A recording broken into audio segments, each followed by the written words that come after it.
You asked me why enterprise architecture is important for public administration transformation and especially for e-government services or so-called e-service implementation. My feeling and my results is that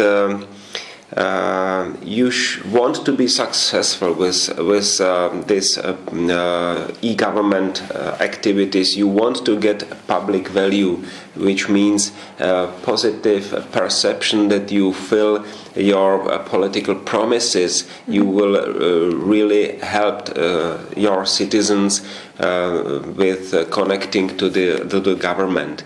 But to be more sure that your project will be successful, you have to understand what does it mean service, who is delivering what to whom. You should understand what people want, and then in second step understand how to adopt your processes internal to efficiently deliver such a service. And the last stage is to understand how to support it with communication and information technologies.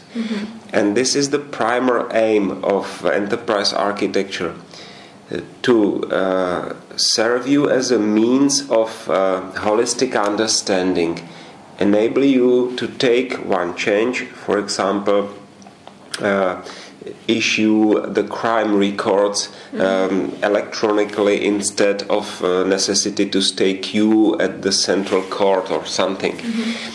Then you will understand, this is the easy example. State is providing a quick reaction on this application or request of citizen. It's not just about to creating a portal interface, electronic interface, but you should also speed up processes within the agency to be able to respond in time citizens are expecting.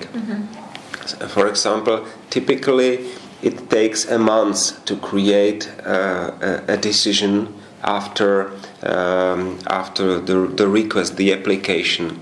But if the application will be done in electronic form, the citizen is expecting that their feedback, that their decision will be back in 3 days via post, for example, or immediately in electronic form and in 3 days in paper form. And then if you want to promise this kind of improvement instead of 30 days, 3 days, you should really think about the process itself.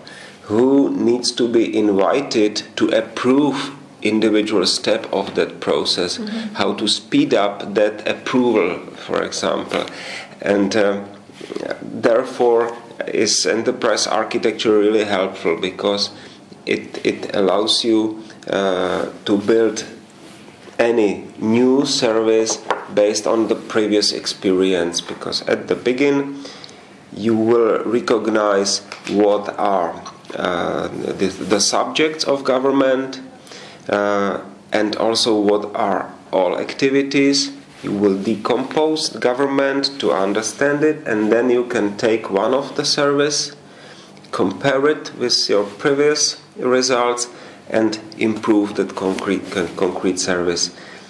Yeah, that's it. You are from Czech Republic, and as I understood, in Czechia, the e-government projects were implemented or are implemented already. A part of them, or yes.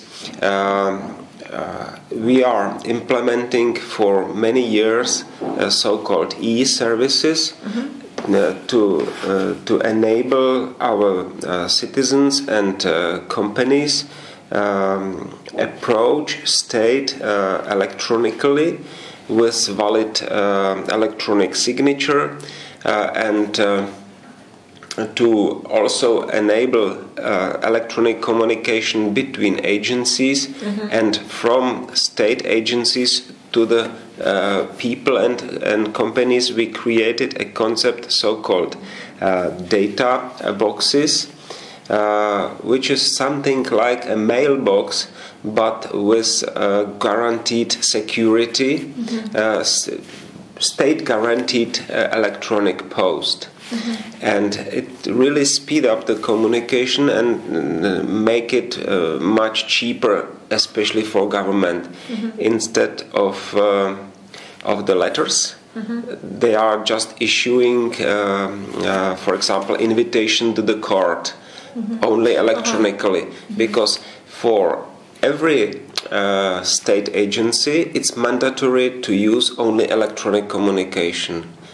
For every company registered by commercial court, it's mandatory to receive from the state agencies this electronic communication. It saves a lot of money for the postal services, for example. On the other side, we've created contact points like software or computer terminals at municipalities, post offices, and currently implemented into banks, called checkpoint. And this is a real access point to existing electronic services like already mentioned crime record. It's easy to come on any point equipped by checkpoint, and for small fee like 1, 2, 3 euros to request some form, or how to say in English? I know. Confirmations, some confirmation, for example, that you are not, you don't have debts at stake, for example, or criminal record. In parallel, we are quite successful in building a prerequisite for interoperability of IT systems, our agencies. Because a few years ago, our government decided to start so-called e-government reform, and based on law, they also decided to build 4 major registers. Register of persons, register of organizations, register of building and land parcels, and register of rights and liabilities, which the last register is right now used primarily for registration of agency information system and the services provided by these systems, and to managing access rights to that information.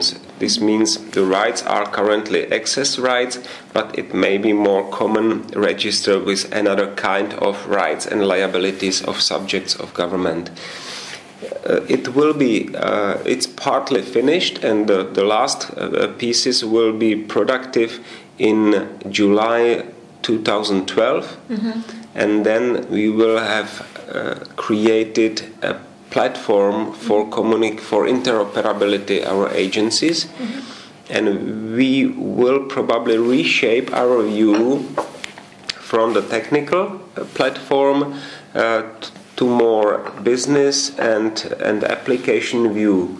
How to utilize that existing platform to deliver better services for less costs, better quality. That's what our e-government have to focus in next months.